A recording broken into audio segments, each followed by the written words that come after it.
রোগীর সাথে দুর্ব্যবহারের অভিযোগ কর্তব্যরত চিকিৎসকের বিরুদ্ধে, এমনকি রোগীর হাত থেকে প্রেসক্রিপশন নিয়ে ফেলে দেওয়ার অভিযোগ।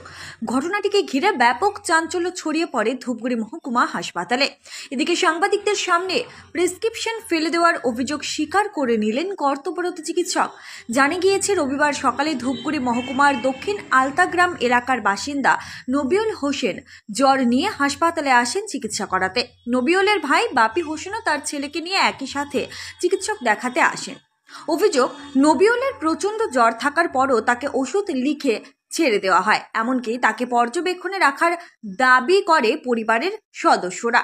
এদিকে পর্যবেক্ষণে রাখার বিষয়টি নার্সকে জানালে তাদের জানানো হয় প্রেসক্রিপশনে লেখিনি পর্যবেক্ষণ রাখার বিষয়টি। এদিকে পর্যবেক্ষণে রাখার বিষয়ে আবার চিকিৎসকের সাথে কথা বলতে গেলে সেই সময় চিকিৎসক তাদের হাত থেকে প্রেসক্রিপশন নিয়ে ফেলে দেয় বলে অভিযোগ। এমনকি নবিউলের ভাইয়ের ছেলের প্রেসক্রিপশনও নিয়ে ফেলে দেওয়ার অভিযোগ তোলে রোগীর পরিবার। ঘটনায় মুহূর্তের মধ্যে চাঞ্চল্য ছড়িয়ে পড়ে হাসপাতাল চত্বরে।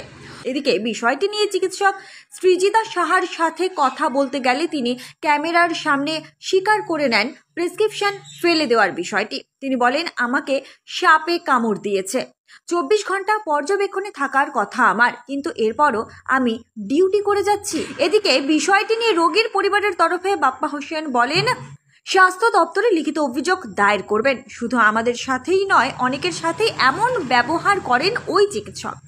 এদিন যা ঘটনা ঘটেছে তা কখনোই মেনে নেওয়া যায় না। বললাম যে ম্যাডাম, উনি তো জ্বরে থাকতে পারতেছেন না, কালকে জলপাইগুড়িতে দেখিয়েছি, তো জলপাইগুড়িতে অবজার্ভে ছিল 1 ঘন্টা। আমার কথা শেষ না হইতেই বলছি আমি বসতে বলছি। তো আমি বললাম যে বসতে বলছেন, আমি সিস্টারকে প্রেসক্রিপশনটা দেখালাম যে অবজার্ভে থাকার জন্য আছে কি, বলছে না এখানে লেখা হয়নি। তো কী করে থাকবো, আপনি তো বললেন না। বলছে হ্যাঁ বসো, এখানে 1-1.5 ঘন্টা বসো। 4টা ট্যাবলেট দিচ্ছেন, 4টা ট্যাবলেট দিয়ে কখন কী খাবে এটাও তো বলা হয়নি, কিন্তু আপনাকে 1 গাদা ট্যাবলেট দেবো। এই যখনই কথাবার্তা বলছি আমার হাত থেকে প্রেসক্রিপশনটা ছুঁড়ে ফেলে দিল। কার প্রেসক্রিপশন? ওটা দাদারটা। তো আমি বললাম যে এটা তো ঠিক করলেন না, আবার ল্যাঙ্গুয়েজও খারাপ করলো। আমি ল্যাঙ্গুয়েজ ঠিক করবেন, বলে আমার ল্যাঙ্গুয়েজ ঠিকই আছে, এরকম ব্যবহারের জন্য এরকম ল্যাঙ্গুয়েজে ঠিক। আমি ব্যাপারটা কি খারাপ করলাম, আমি বললাম আরো তো লোকগুলো আছে। এখন কি অবস্থা আছে? তো তারপরে এরকম করে কথা বলতে বলতে আমার হাতে আমার বাচ্চার প্রেসক্রিপশন ছিল, সেটা ওষুধগুলো এখনো কেনা হয়নি, ওই প্রেসক্রিপশনটা নিয়েও ছুড়ে দিল। আপনার কি করণীয় আছে আপনি করুন। কিছুই বলার নেই, যদি আমাদের কোনো কথাই না শুনতে, ওনাকে অবজারভেশনে থাকতে বলা হয়েছে। উনি 3 বার একবার এত ভিড়, একবার দেখান কতটা ভিড় আছে, এর মধ্যে যদি আমি একবার সিস্টারকে গিয়ে জিজ্ঞেস করেন এটা বলা হয়নি ওটা বলা হয়নি, আবার আমি অনেকবার বললাম ওষুধটা খেয়ে বসো, আমরা বসতে চাইলেন না। কিন্তু আপনার বিরুদ্ধে যে অভিযোগ আপনি প্রেসক্রিপশন নিয়ে ফেলে দিয়েছেন, এটা কি যদি কেউ কন্টিনিউয়াস 10 মিনিট ধরে অসভ্যতা করতে থাকে দাদা, তাকে আমি বলছি ওষুধ খেয়েছে বসবে না, থাকবে না, তখন তার বলছে আপনি চিকিৎসাই করতে পারেন না, তাহলে আমার প্রেসক্রিপশন তো কোনো লাভ ফেলে দেওয়ারই মতন।